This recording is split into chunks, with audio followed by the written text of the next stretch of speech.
Wrestling is weird because even though you're kicking the crap out of your opponent in the ring, in reality you're also trying to keep them safe. This we know. What few fans think about is the job aspect of the gig. We've all been in work and had a colleague we'd just love to smash in the face, but we can't. We'd get fired. When it comes to wrestling, however, if you want a wayward hand to accidentally on purpose land between somebody's eyes, you can, and yet it rarely happens. The code of respect among talent is so high that there's not too many instances of this, but it's a whole different story when they're backstage and can actually beat each other up for real. Then forget about it, the gloves are off and damage is gonna go down. As you'd imagine, a lot of this does happen after a match. With adrenaline and aggression high, there have been plenty of occasions where guys twonk each other for one reason or another before usually getting separated by their peers. It just can't go down that way. I'm Simon from WhatCulture. Remember to hit that subscribe button, and this is 10 huge backstage fights that happened after wrestling matches. Number 10, Haku versus Brutus Beefcake. You don't mess with Haku. I and WhatCulture learned this the hard way a few months ago when we almost died. So why anyone was doing this back in 1986, I don't know. Nobody is as tough or as fierce as Haku.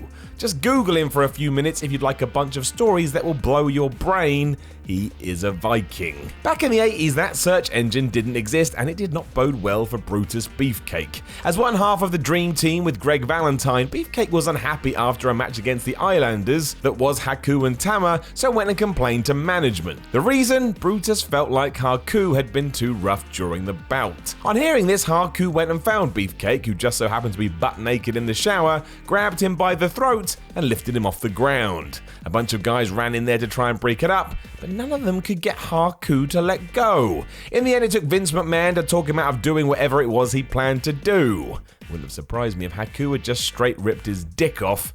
He could have done it too. Number 9, Rick Rude versus the Ultimate Warrior. There's no doubting that when it comes to energy and electricity, the Ultimate Warrior was one of the best. See him running down to the ring just set something off inside of you, and it made you want to see the Warrior kick some ass. Unfortunately, that didn't really translate to his matches unless he was working with someone who was very good. One of these opponents was Rick Rude, who had more than his fair share of matches with the Ultimate One. It resulted in an IC title run for the Ravishing Man, but also wound him up no end as he felt Warrior was constantly careless and an accident waiting to happen. After a bunch of contests in 1989, Rude had straight up had enough of it and was bored of being hit in the face. So when one such fight was over, Rude asked the Warrior to lighten up a bit, and you know what reply he got? I don't have to, because I am the Warrior. Ah, shib. Rick proceeded to knock him out with a single punch, and I would guess from here, their matches were very safe and light. Number 8, Kurt Angle versus Eddie Guerrero.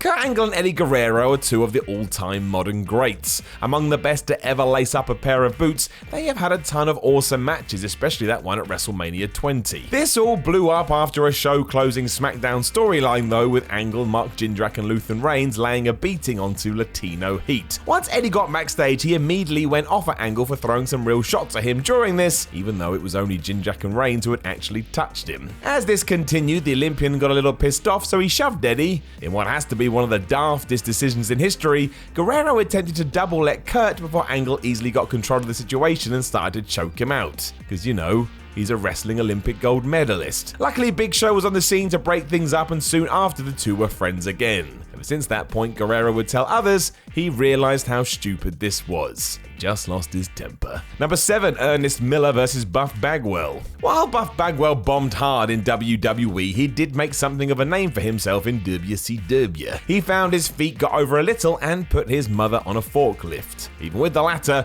his craziest move was picking a fight with Ernest the Cat Miller. It wasn't even one specific match that set these two off, but more a series of bouts that was the problem. In the midst of a feud and due to clash at the 1999 Road Wild pay-per-view, Bagwell was unhappy about how he'd constantly been left laying by the Cat in the build-up. Not only that, but the final straw for Buff was that he was gonna lose. An irate Bagwell went to Kevin Nash, who was booker at the time, to get the finish changed, and that kinda understandably led to an exchange of words between Bagwell and Miller, with Buff reportedly pushing and slapping his now foe. Buff's biggest mistake was that he wasn't aware that Miller was a badass and a former karate champion. As such, Ernest floored his rivals with several strikes to the face until it was broken up.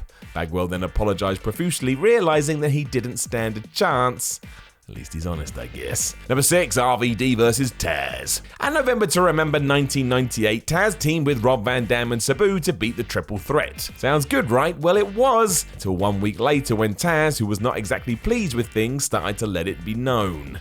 Unhappy with the match, the Suplex Machine had bad-mouthed Rob Van Dam and Sabu, saying that if he wanted to, he could kick both their asses. It did make sense too. Taz at this stage had pushed forward this idea he was a killer in the ring, and that had turned into many believing he was one of the toughest guys in the industry. When RVD heard about this though, he walked straight up to Taz and asked him to pick a hand. Confused, I would assume Taz did out of curiosity, and Van Dam then slapped him around using said hand. It surprised many given that RVD was perceived as a pacifistic stoner, but that doesn't mean he wasn't going to stand up for himself. Taz soon talked him out of this, and the two made up.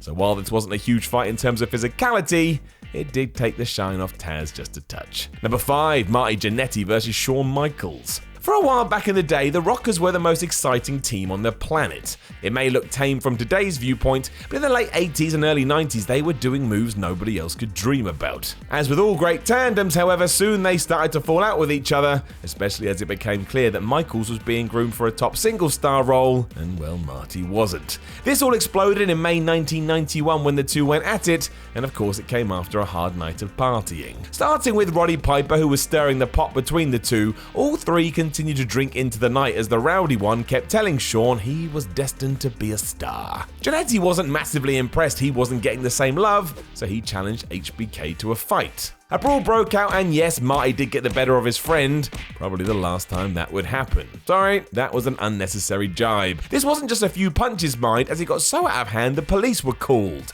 If it wasn't for the Macho Man Randy Savage either, they'd have been in jail. Well, that was the story. He popped up from nowhere to convince the cops that this was just a wrestling angle, and yes, that's ridiculous. The Rockers officially split on January 1992, but you'd have to say the relationship was likely done following this. Number 4, Bret Hart versus Vince McMahon. This has been discussed so much it feels like a 5-star classic these days, but when you get rid of all the conversation from the last 20 or so years, it can still blow your brain when you remember what happened.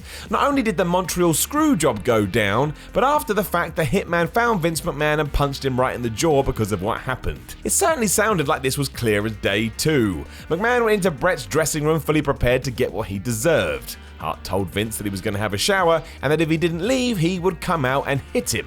So the best there is, the best there was, washed himself and then knocked Vince loopy. I can only imagine the reaction to that in real time, and if you want to see how pleased it made Bret, just watch the documentary Wrestling with Shadows. Looks like a kid at Christmas. Wrestling though, eh? The only business where this is a perfectly normal thing to happen when you leave one company for another. Number 3, Chris Jericho versus Bill Goldberg. Chris Jericho is going to go down as one of the best ever. The man just knows when to revamp and change his character, and his longevity at this stage is ridiculous. This goes all the way back to WCW when he was first showing American audiences how good he was as a heel. A small part of that was spent poking fun at Goldberg. Bill wasn't in on this, but as Y2J saw the reactions it was getting, he just carried on, and he managed to get the fans properly invested in a future angle. They just wanted to see Goldberg kick his ass because he was such a dick. For many reasons though, the master of the jackhammer had no interest in working with Jericho, so the whole thing ended after he just speared him on TV. It's very anticlimactic. Fast forward to Goldberg arriving in the WWE in 2003, and it all kicked off again, but this time behind the scenes. During a match between Jericho and Triple H taking on Booker T and Shawn Michaels, Bill spent the entire thing ragging on Chris's work backstage. When he heard about this, he confronted the former WCW champ, who just grabbed his throat. With a reputation for not backing down, Jericho reversed this into a chokehold and immobilized Goldberg completely. When they were separated, Bill pulled Chris's hair, which led to Jericho turning around and punching him in the face. The fact that Chris would approach Brock Lesnar after he had pummeled Randy Orton at SummerSlam 2016 too just shows that you don't mess with the Ayatollah of rock and roller. Number 2, Shawn Michaels versus Bret Hart. A backstage brawl when someone yanks a ball of hair from their rival's head always sounds a bit odd, but that's what happened when the heat between Bret Hart and Shawn Michaels got too much and they went at it. The night after the King of the Ring 1997, Shawn and Bret hadn't talked in weeks. Hart, deciding he would be the bigger man, approached Michaels to sort it out, and that did not work. All the personal barbs that had been thrown over the years were brought up. Before long, the Hitman was also throwing HBK through a wall. The two then smashed bits out of each other until they were broken up, and the Heartbreak Kid was so pissed off he marched into Vince McMahon's office and said he would never work for the WWE again.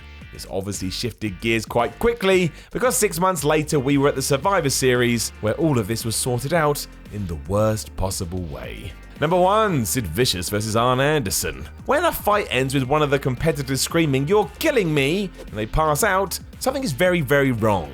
Everybody say hello to Sid vs Arn from a 1993 WCW tour of the UK. Following a house show in Cardiff, the roster travelled to their next stop, and it was here when everything went bad. When they arrived at the hotel for the evening, a drunk Sid was heard telling everyone how he was the face of World Championship Wrestling.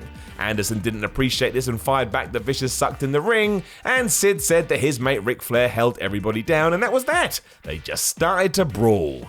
Beers were thrown before both departed for their rooms, and yet somehow within a few minutes both had been stabbed by a pair of scissors. There's various rumours about what happened, but the fact that at the end of it Sid had 4 stab wounds and Double A had 20, well, that kinda sums it up. Both men were put in jail but refused to press charges. Anderson was also suspended by WCW, but Sid was fired. In case you do need some advice, don't attack anybody else with scissors. Ever. Thank you. Know of any other huge backstage fights that happen after wrestling matches? Let us know in the comments below, and don't forget to like, share, and subscribe. Then head over to WhatCulture.com and read yourself some articles, and follow WhatCulture on Twitter at WhatCulture WWE. My name is Simon from WhatCulture, and I will talk to you again soon.